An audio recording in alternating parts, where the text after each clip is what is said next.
Assalamualaikum warahmatullahi wabarakatuh. Kami di sini akan membahas tentang sejarah perbankan di Indonesia yang beranggotakan saya sendiri Nabila Sosan Fauzia dan rekan-rekan saya Sufi Latifah dan Ridi Cahya Lestari. Baiklah, materi pertama akan disampaikan oleh Sufi Latifah. Kepada Sufi, dipersilakan.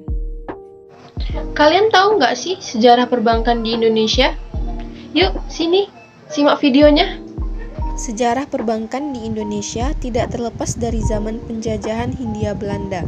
Pada masa itu, De Javaanse Bank N.V. didirikan di Batavia pada tanggal 24 Januari 1828. Kemudian menyusul De Nederlandse Indische Escomto Maatschappij N.V.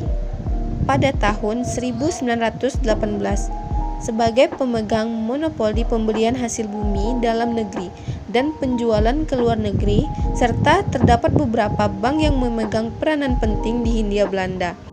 Seiring berjalannya waktu dan perkembangan perekonomian Indonesia, bank asing lainnya akhirnya mulai beroperasi. Beberapa di antaranya yaitu The Chartered Bank of India, Australia and China, Hong Kong and Shanghai Banking Corporation, Yokohama Specie Bank, Taiwan Bank, Mitsui Bank, China and Southern Ltd, and Overseas China Banking Corporation.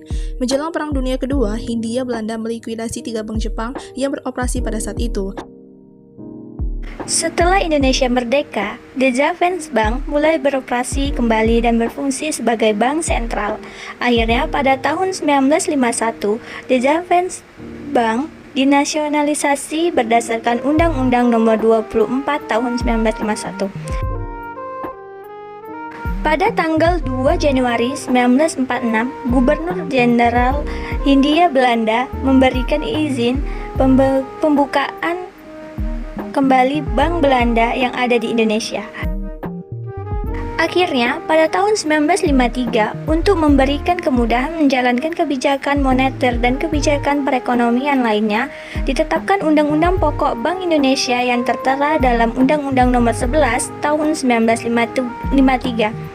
Undang-undang tersebut dikeluarkan karena mengingat bahwa De Javaanse Bank masih berbadan hukum sebagai perseroan terbatas dan belum bisa leluasa dalam menerapkan kebijakan perekonomian.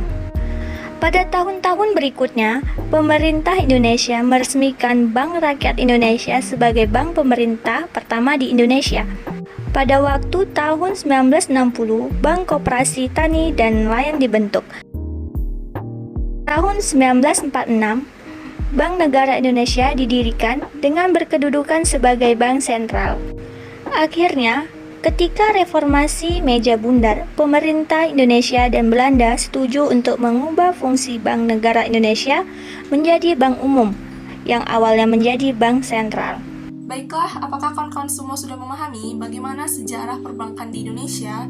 Begitulah video kreatif dari kelompok kami. Lebih dan kurangnya mohon maaf. Wabillahi taufiq wal hidayah. Wassalamualaikum warahmatullahi wabarakatuh.